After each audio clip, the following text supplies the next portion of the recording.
এই বন্ধুরা, নমস্কার। আমি কথা বলছি সনাতন বার্তা থেকে। ধর্মের কারণে যখন নিজ দেশ ত্যাগ করতে হয়, যখন নিজ দেশে শান্তিতে থাকা যায় না, তখন অন্য দেশে আশ্রয় খোঁজাই হয়ে ওঠে শেষ ভরসা। এবার সেই আশ্রয়ের দুয়ারই খুলে দিল ভারত সরকার। বন্ধুরা, বাংলাদেশি হিন্দুদের জন্য দারুণ একটি সুখবর দিল ভারত। এখন থেকে বাংলাদেশ, পাকিস্তান সহ দক্ষিণ এশিয়ার কয়েকটি দেশের সংখ্যালঘু নাগরিকদের ভারতে থাকতে গেলে লাগবে না পাসপোর্ট, ভিসা বা অন্যান্য কোন কাগজপত্র, যা সত্যি দক্ষিণ এশিয়ার বিভিন্ন দেশে থাকা সংখ্যালঘুদের মনে নতুন আশার আলো জাগিয়েছে। হ্যাঁ, ঠিকই শুনেছেন, এমনি একটি নতুন আইন পাশ করেছে ভারত সরকার। হিন্দু, শিখ ও নির্দিষ্ট কিছু সংখ্যালঘু সম্প্রদায়ের নাগরিকরা যারা 31 ডিসেম্বর 2024 পর্যন্ত ভারতে প্রবেশ করেছেন, তারা পাসপোর্ট বা ভিসা ছাড়াই ভারতে থাকার সুযোগ পাবেন। তাদের আর পুলিশি হয়রানি বা শাস্তির মুখোমুখি হতে হবে না। তবে বলে রাখা ভালো, তারা কিন্তু এখনই ভারতীয় নাগরিকত্ব পাচ্ছেন না। মূলত বাংলাদেশ থেকে যেসব সংখ্যালঘু সম্প্রদায়ের লোকজন ধর্মীয় নিপীড়নের কারণে ভারতে আশ্রয় নিয়েছেন, তারা পাসপোর্ট ও ভিসা ছাড়াই ভারতে থাকতে পারবেন।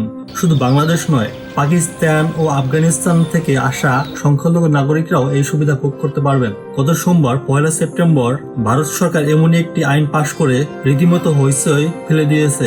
ওই দেশের স্বরাষ্ট্র মন্ত্রণালয়ের আদেশে বলা হয়েছে, আফগানিস্তান, পাকিস্তান ও বাংলাদেশের সংখ্যালঘু সম্প্রদায়ভুক্ত হিন্দু, শিখ, বৌদ্ধ, জৈন, পার্সি বা খ্রিস্টান যারা ধর্মীয় নিপীড়নের আশঙ্কায় ভারতে আশ্রয় নিয়েছেন এবং 31 ডিসেম্বর 2024 এর মধ্যে ভারতে প্রবেশ করেছেন, তারা বৈধ ভ্রমণনথি বা ভিসা ছাড়াই ভারতে থাকতে পারবেন।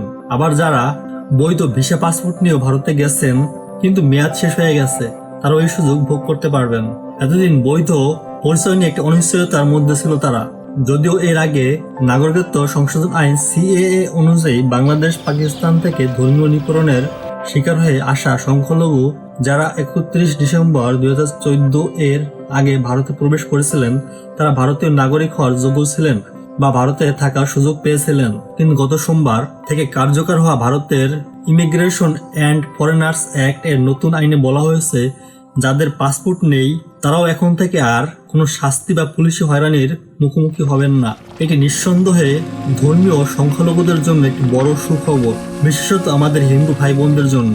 দীর্ঘদিন ধরে যাদের মনে ভয়ের ছায়া ছিল, তারা এবার শান্তিতে স্বাভাবিক জীবনযাপন করতে পারবেন। এই আইন কার্যকর হওয়াতে সংখ্যালঘুরা এখন ভারত নিরাপদে থাকতে পারবেন। হরে কৃষ্ণ।